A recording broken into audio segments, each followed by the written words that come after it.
Agents, did you know that the fastest way to lose your seller's trust is to give them a seller's closing statement that is completely different than the net sheet you provided before the transaction started? Today on The More You Know in Escrow, we are going to talk about why using the proper tools matters when estimating your seller's net sheet.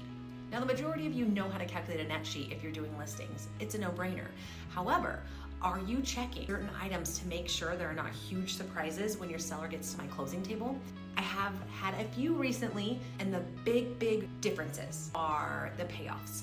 If you are obtaining the payoff on your seller's current mortgage from the seller, there may be some drastic differences. What would those be? So most of the time on a payoff, if a seller is getting into their app or calling their payoff lender, they are only getting that day's payoff. That does not include daily interest through the closing date, does not account for anything that may be delinquent in their escrow account. Payoff fees, some lenders do have those are not accounted for. They could be hundreds to even thousands of dollars off. I recently had one come across my desk where the seller thought their payoff was about $6,000 less than it was, and the difference was daily interest in escrow account. As you can imagine, she was very shocked at the closing table.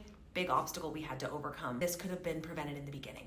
How can you prevent this? Using tools like the Fidelity Agent One app, it will calculate your estimated seller's payoff for you. No trick work, no guessing, no assuming the seller knows what they're looking for. If you need more information about that, DM me, comment below, I will get you hooked up. It is the easiest way to calculate this for you. Second thing, almost always comes up, property taxes. If you are using a calculator like the Fidelity Agent One calculator and you put the closing date at an estimated spot where it should be 30 to 45 days from the day you're doing the net sheet, the proration should pull for you correctly. However, if you're using a different sort of app, website, I don't know, it may not pull, and property tax prorations can be large. I had another one, big different. It was $1,500, and to some people, when they are not making a ton of money or if they are losing money on selling their house, that is a big difference, and panic can set in, right?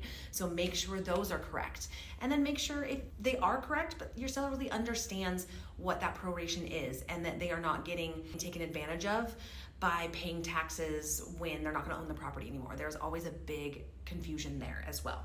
So again, using the proper tools make you look even more like the professional in this industry. Let us help you. Let us show you. Comment below if you need some training, because the only surprise a seller should have at the closing table is how great of an experience they're going to have with us.